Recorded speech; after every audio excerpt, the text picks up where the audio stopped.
நிதி வேண்டும் ஏழைக்கு, மதி வேண்டும் பிள்ளைக்கு, நியாயங்கள் தான் வேண்டும் எல்லோருக்கும்.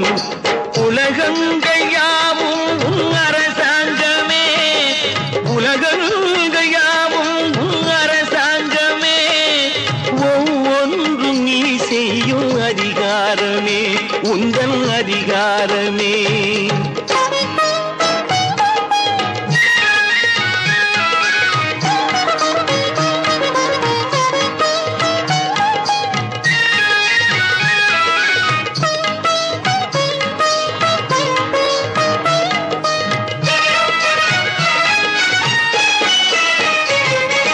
மனம் உள்ளவர் குணம் உள்ளவர் மனதுக்கு சுகம் வேண்டும். தனம் உள்ளவர் அதில் பாதியை பிறருக்கு தர வேண்டும். மனம் உள்ளவர் குணம் உள்ளவர் மனதுக்கு சுகம் வேண்டும்.